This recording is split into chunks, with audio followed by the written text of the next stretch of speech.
not noon yet. Chad always tries to correct me, but good morning. Good morning. What we witnessed today was the perfect example of this Democrat majority and how reckless they have handled this significant responsibility. In fact, I want to use Chairman Schiff's own words to describe this Democrat majority: a parody. If you watched Chairman Schiff this morning to use a fake dialogue at the top of the hearing between President Trump and the President of Ukraine, just shows how unserious they are about getting the facts. For them, it's not about the narrative, nor is it about the truth. But we already know this. Speaker Nancy Pelosi holds the office of Speaker, third in line to the presidency. She opened an impeachment inquiry without even seeing one word of evidence. In what world is that responsible? It may be one place that we would accept a freshman member of Congress to tweet we should have an impeachment inquiry. But this is the Speaker of the House. Without one bit of evidence, opens an impeachment inquiry. Even her own members questioned, did she move too soon? And when the evidence was released, the Democrats and many of the media twisted it to what they wanted to believe, just to fold into their political narrative. It really goes to show this is what their impeachment is all about. It's just politics. But not the politics in a way the American public expects Congress to act. This is the people's house. This is the body where the voice should be heard. Not one voice in the Speaker, but the voice of the millions of Americans who lend it to their representative. Consider the last time the House looked at impeachment of a sitting president. It first passed a resolution that recognized the importance of a full House vote. And I want to read to you what the House Rev said. Because the issue of impeachment is of such overwhelming importance, the committee decided that it must receive authorization from the full House before proceeding on any further course of action. It went on to say, because impeachment is delegated solely to the House of Representatives by the Constitution, the full House of Representatives should be involved in critical decision-making regarding various stages of impeachment. That is why you saw the resolution we brought forth on the floor last night. As we depart for a 2-week recess, every member owes it to their constituents. The constituents are the ones who lent their voice to the members for 2 years. And they should be very clear on where they stand. And if Speaker Pelosi refuses to seek approval of the whole House in this critical decision, as is in the long-standing practice of this body, taking the importance of what we're looking at today, I will again give all members the opportunity to go on record on this matter. I ask every member to take this vote seriously. America is too great for a vision so small of just impeachment and investigation. The Democrats promised they would be different if America trusted them with the majority. They have failed the American public. They've gone against the rules of this House simply for one thing, their own politics. We had a Speaker of the House move to have impeachment inquiry without one word of evidence before she even read it. Now the evidence is out, and I think she owes the American public an apology. Yes. Leader McCarthy, you said a lot about Democrats, but what you didn't do is defend the president. Is the president defensible in this case? Yes. What in this case rises to impeachment? This is a president of the United States that had a conversation with a leader in another country. Never before has a president had to put forth their conversation. The reason why he had to put forth his conversation, a whistleblower who did not hear the conversation, does not have any primary source about anything else, and now he released it not just to the members of Congress, but to the entire world. that just weakened America's national security for every president in the future. And when you read the transcript, tell me one thing in there that is impeachable. But tell me this, the Speaker of the House moved for impeachment against the rules without having the full body vote for it, without one bit of evidence. You have a lot Yes, of. sir. Thanks, Mr. Leader. Whether or not it is impeachable, and that's debatable. I think it's very clear that it's not. Can you comment on the president asking Zelensky to investigate Joe Biden, somebody who he might run against for president next year? Okay, let's be very clear. The president did not ask to investigate Joe Biden. What he asked the president of Ukraine to do is to participate in an open, from the AG, investigation of what transpired in 2016. That is lawful. For us to look for another government to actually participate in an open investigation of what happened in 2016, because we want to make sure that never happens again. Right, but he also asked, if I could follow up, he also asked Mr. Zelensky if he can look into the former vice president and his son. Yes, Ukraine, this was about events previous, but we all know that he might run against Joe Biden next year. What about the propriety of him doing that versus a formal government investigation by the DOJ or the FBI? President did, what you're reading and what you're trying to my belief, is you're misstating.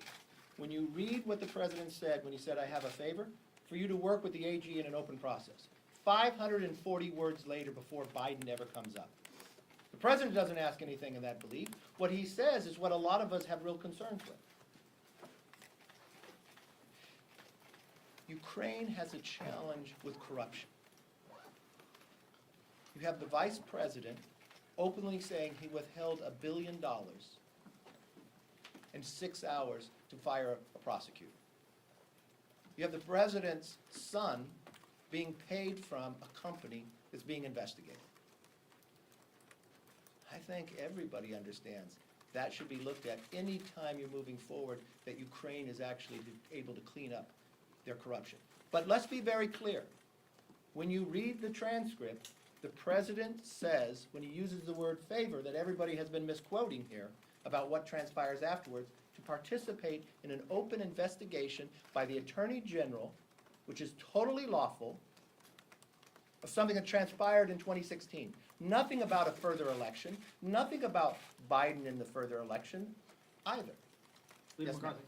Congressman, I was wondering what you think of the whistleblower allegation that White House officials stored this phone transcript in a more secure location instead of how they usually store these records. Okay, you have a whistleblower that has no primary sources. But I don't- what if it were true, though? What if it was true?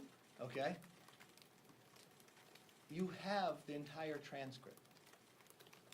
So is there a concern that you have what's going forward?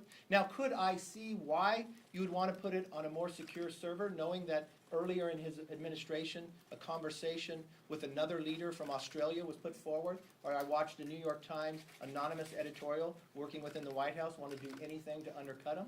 I think in the world of technology today, yeah, people should secure what's going forward. But if that is a question of a doubt of anybody out there, like somehow that was a misdeed, you have the entire transcript. You have the entire phone call. So We I don't don't. see how that even comes into Leader question. don't. McCarthy, thank you. Yes. Do you see no risk politically for you or other Republicans defending the president on this?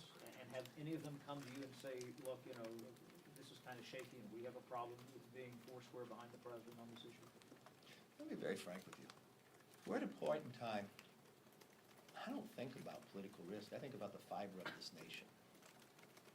We're not talking about something small. Think about what we're talking about right here. Think about what the Democrats have just done to this country in the last week or in the last 2 years. They're talking about impeaching a sitting president that they have no crime for. The leader of the free world. They have an individual, the head of Judiciary Committee, that campaigned for that position based upon he would impeach the president. It goes beyond politics. This affects every American, not just every American, it affects the world. But what's It your, affects our strength as a country. It affects our economic ability. You know when the Democrats ran for asking the American public to give them the majority, they promised they would be different. We have United States, Mexico, and Canada agreement. Mexico already has agreed to it. Canada is waiting on us. It guarantees more jobs and a stronger America, but we cannot do this. We have a crisis along our border, but we cannot do anything about that. We have surprise billing, where Americans go into their own network, into a hospital, they believe it's fine, they walk away with a bill they never should have received, but we can't do anything about that. We have an ability to lower prescription drugs. We can't do any of that, because you know why? The Democrats are the one who are playing politics with this. But to be, I do not care about politics anymore. I care about this country, I care about the fiber of who we are, and I care about the future. and if that's the case, what you're saying here then is everything is defensible. Is that fair? Let's raise the That's fair. question here. The president has released the entire transcript. There is nothing in that transcript that rises to impeachment. The own National Security Chair, or the Security Intel Committee Chair, just laid out in his hearing to talk about impeachment a parody. He even called it a parody. He made up the facts. This is the same chairman of Intel who just lied to the American public and said he had proof beyond circumstantial evidence. How long ago did we forget that? And what nightmare that he just put through this country for the last 20 months? How many millions of dollars have we spent? The FBI, everybody else we have gone through. Why do they continue this? And it goes to the heart of your question. It's about politics. But I think there is a moment in time that people should put the country first. Yes, Ms. ma'am. McCarthy, in the whistleblower report, the whistleblower says that he or she spoke to multiple officials with the direct knowledge of this incident. So it's sort of a two-parter. One, I'm wondering what you make of that. Do you think that lends credence to the whistleblower's account? And second, it's clear that, with all due respect, despite what you said about the White House releasing the transcript, it actually was not a transcript. There was apparently a verbatim, word-for-word transcript of the call that has not been released, and I'm wondering, would you support releasing that word-for-word verbatim transcript? Do not know what you speak there. This is the transcript of the conversation. Look at the notes at the bottom of the transcript, and it'll show you the way that it's taken and where it's at. You're asking about a whistleblower who was not on the phone call. Everything when I read the whistleblower, which is now unclassified for the entire world to read, not one thing that the whistleblower brings forth is from a primary source themselves. It's always, I talked to somebody else. It's hearsay with somebody else. Well, that was just Hearsay put, from that those was with just put direct to rest by having the transcript. The transcript gives you what President Trump and what the President of Ukraine said. It's for the American people to see. And there is nothing in there that is impeachable. Yes, sir. So as this moves forward, are you open to the possibility that Trump has committed high crimes and misdemeanors, or is your mind made up? You know what? I'm different than the Speaker of the House. I'll base it on facts. I have the fact of a phone call that prior to even one word of the phone call coming forth, the Speaker of the House said the President has violated the law. She then went on to say we're going to have an impeachment inquiry and breaks the rules of the House with no vote on the floor, taking away the voice of millions of Americans. The phone call is now put forth. There is nothing in that phone call that raises to the level of impeachment. Did he do anything wrong? Yes. You know, the question the Democrats are not asking, did he do something wrong? They have raised this to impeachment. That's the question that's taking place. That's a serious question. Take for a moment. I know you write a lot of conversations. I know you write a lot of stories about what happens in Congress. This is different than almost anything else we do. You're talking about changing America on its face. You can have your likes and dislikes of people, but we are very clear about what rises to the level of impeachment. But today we have a speaker who's the judge and the jury before any facts are brought forth. As I said before, America is too great for a vision so small of only impeachment and investigating. Yes, Julie. So a few of the members from your own conference have expressed concerns. I think Will Hurd tweeted out earlier, and Mike Turner had said he doesn't think the conversation's okay. Are you concerned about the split within your own conference and that additional members will come up, and do you share any of those concerns that they've expressed?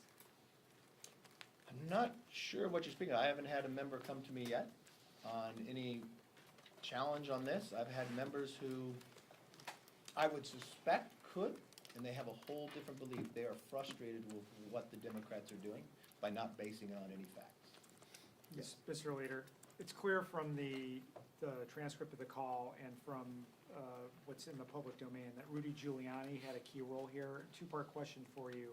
Are you concerned that the president was asking his personal lawyer to get involved in foreign relations with Ukraine? And second, would you have any objections to Rudy Giuliani taking questions publicly from Congress on what his role was here?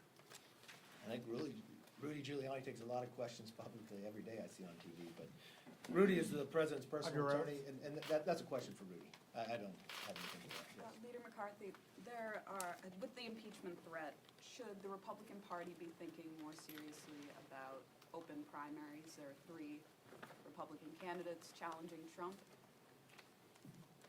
That's an interesting question why you ask that. If I look at this and all based on its facts, as a Democratic Party, I'd be really concerned about the former vice president who's leading them in the polls. Because I think he has a lot of questions to answer.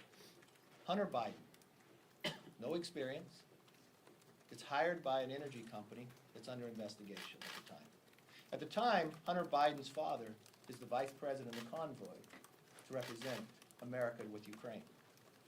Hunter Biden flies on Air Force 2. When he comes back 10 days later after going to China, lo and behold, his brilliance inside energy, which I didn't know he had any experience with, gets $1.5 billion from China. He also gets a $50,000 payment every month from Ukraine from a company that's being investigated. His father, as vice president of the United States, in his own words, tells the president of the time of Ukraine, you got 6 hours to fire a prosecutor who's investigating this. If not, you don't have $1 billion. The president of Ukraine goes back at him and says, you can't say that.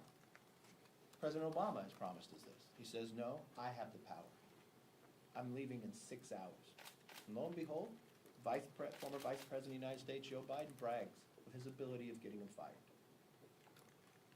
Again, I don't play politics with this, but if you wanted to ask a political question based upon a party, that's a party I'd be afraid about. That is within a party. I want to know where the Democrats are rising up to wonder about that question, to wonder about what went on there. Answer me this. Would Hunter Biden got any of those contracts if his name was Hunter Smith? And if he flew United to China? I think not. Now, the thing that hasn't come up yet, I don't think, is the issue of the funding for Ukraine. The whistleblower complaint states that that was held up directly by the president. This was a process that didn't go through normal channels in the executive branch or in Congress. And in the transcript, there's a comment by the president of Ukraine about weapons and aid to Ukraine that directly precedes the president's mention of a favor. Can you speak to both the president holding that funding and that mention of funding for weapons and then the mention of a favor? Okay, let's just deal with it on facts. Facts show that the President of the United States, Donald Trump, gave funding prior and after of the time we're talking about. If you watch where prior to this, you're taking the word of a whistleblower who says they were not on a phone call, and everything that they allege, they heard from somebody else. Now we have people with primary sources. You could take Senator Portman. Inside, you take the president himself, the word he gave to the American public that he was very concerned about Europe and what their responsibilities to help Ukraine, based upon the location of where they are to Europe and others. Now we get the conversation and the transcript. Lo and behold, what the president told the American public is what he said in that phone call. Lo and behold, the president of Ukraine says the exact same thing. So based upon all the facts, no, I'm not concerned at all. If you go to Senator Portman, who made a phone call to President Trump, he gave you the exact same conversation that he had with the president prior to the transcripts even coming out. So, if I take primary source, the president of Ukraine, Senator Portman, and the actions, I think there becomes a point in time But you have to accept the truth and the facts. Last question. Yes, do you support the whistleblower coming before and testifying before Congress? I don't have a problem with whistleblower coming forward, but what I'd like to see with the whistleblower, because I'd like to see a lot of questions. Who this individual is. I know the IG says that there's political bias, he or she. But everything the whistleblower brought forth was nothing that the whistleblower witnessed personally. Take the players out of it. Put yourself in a situation that you would be in a jury. And someone's gonna come forth and say, I heard this, and I heard this. And another person's gonna step up and say, I was there. I witnessed it all. And it was totally contrast to what the person who told you they heard a lot, but they never witnessed anything. Where would you weigh the verdict? And all we ask is that the Democrats give the same respect they should give to every other American to this President of the United States. Thank you.